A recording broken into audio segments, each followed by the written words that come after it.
पहली tremors film की घटनाओं के कुछ साल बाद अर्ल बेसेट अब एक शुतुरमुर्ग फार्म पर अकेला और आर्थिक तंगी में जी रहा है। तभी एक मैक्सिकन तेल कंपनी का आदमी अर्ल से संपर्क करता है और बताता है कि उनकी तेल साइटों पर कुछ रहस्यमय हमले हो रहे हैं। संभावना है कि वे ग्राबोइड्स, भयानक जमीन के नीचे रहने वाले कीड़े हैं। अर्ल को हर ग्राबोइड मारने पर $50,000 का इनाम देने का ऑफर दिया जाता है। पैसों के लालच में अर्ल मान जाता है और अपने जोशीले नए साथी ग्रेडी हूवर को साथ ले जाता है। वे मेक्सिको पहुंचते हैं और रिमोट नियंत्रित कारों में विस्फोटक लगाकर कई ग्राबोइड्स को मार गिराते हैं।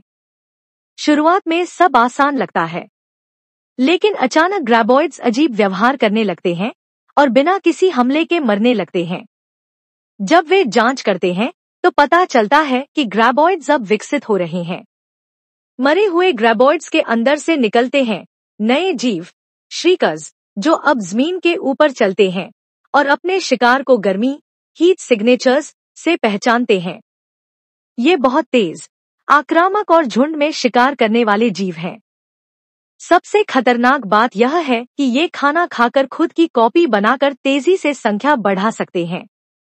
खतरे को समझते हुए अर्ल और ग्रेडी मदद के लिए पुराने दोस्त और हथियारों के विशेषज्ञ बर्ट गमर को बुलाते हैं।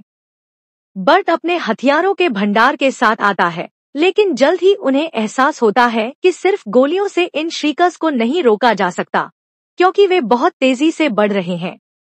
अंत में तीनों एक योजना बनाते हैं। वे हीट और खाना देकर श्रीकर्स को एक बड़ी फैक्ट्री में लुभाते हैं, जहां उन्होंने पहले से विस्फोटक लगा रखे होते हैं। सभी श्रीकर्स के अंदर घुसते ही वे धमाका कर देते हैं और पूरी कॉलोनी को उड़ा देते हैं। खतरा खत्म हो जाता है। अर्ल को इनाम की राशि मिलती है और वैज्ञानिक केट से उसकी थोड़ी नजदीकी भी बनती है। ग्रेडी भविष्य में और भी ग्राबोइड शिकार करने की योजना बनाने लगता है। इस तरह एक बार फिर ये टीम एक नई और खतरनाक ग्राबोइड प्रजाति से सफलतापूर्वक बच निकलती है।